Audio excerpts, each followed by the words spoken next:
আজকে কখন ফিরলেন? আজকে এখন ফিরলাম।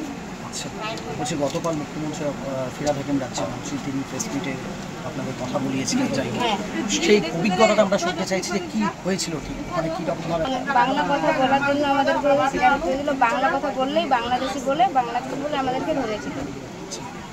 আমার কাছ থেকে ওরা কেড়ে নিচ্ছিল, আমি দেওয়ার জন্য প্রস্তুত ছিলাম না। ওকে ছিঁড়াছিঁড়ি করতে যে ও পড়ে গেছিল, মাথাটাতে লেগেছিল, কানটাও ছিঁড়ে রক্ত বের হয়েছিল। দিল্লি পুলিশের যে সত্যি দেখাচ্ছে না তো, যেখানে আমাকে নিয়ে যাওয়া হয়েছে, যেখানে টাকা নেওয়া হয়েছে, যেখানে মারধর করা হয়েছে, ওই জায়গাটা ওরা নিয়ে আসছে না কামরাতে। কোন জায়গায় দিদি নিয়ে যাওয়া? মঙ্গলম হসপিটালের কাছে একটা নিযুক জায়গা আছে পার্কের মতো, ওইখানে নিয়ে যাওয়া হয়েছিল। ওই জায়গাটা ওরা দেখাচ্ছে না।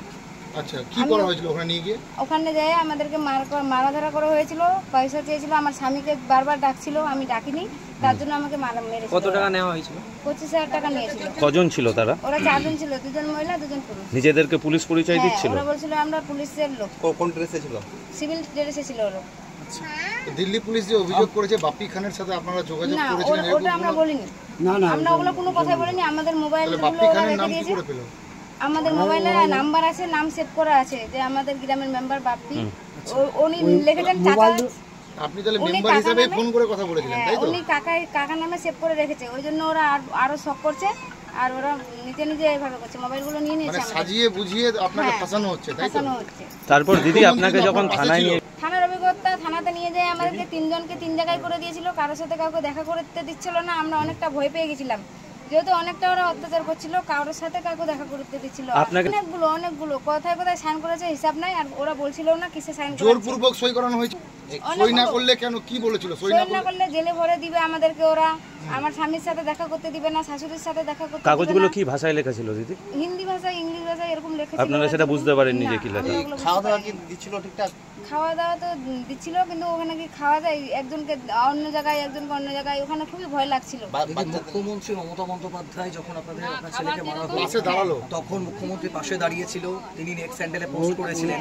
তারপরের দিনে কি আবার আমাদেরকে থানায় ধরে নিয়ে গেছিল। আচ্ছা, কি বলছিল আপনাদেরকে? আমাদেরকে বললো চলো থানায়, খালি একটু পুছতাছ করবো আর এখনই ছেড়ে দিয়ে যাবো।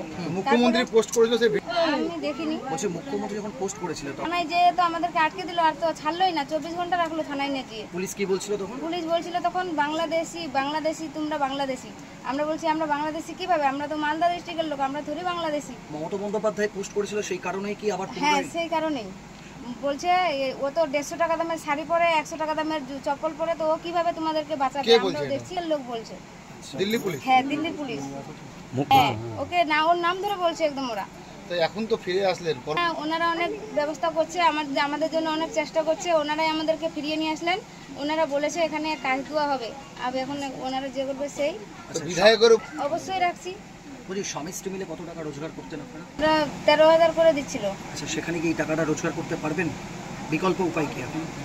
এখানে যতই করব, এটা দেশের বাড়ি। এখানে কি কর্মসংস্থান চান? এখানে কাজ চান? হ্যাঁ, চাই। তাহলে আর দিল্লি যাবেন না ফিরে? না, আর কাজ মিলে গেলে কিসের জন্য যাব দিল্লি? যদি কাজ না পান তাহলে সরকারের কাছে কি চাইবেন আপনারা? যদি এখানে কাজ না হয় তাহলে কি আবার ফিরে যাবেন দিল্লি? সরকার আপনার ব্যবস্থা করবে, নিজে ওনা বলেছে যখন ব্যবস্থা করবেই। পাশে আছে সরকার। হ্যাঁ। আপনার নাম দিদি? সাজনুর পারভিন। ঠিক, ওকে।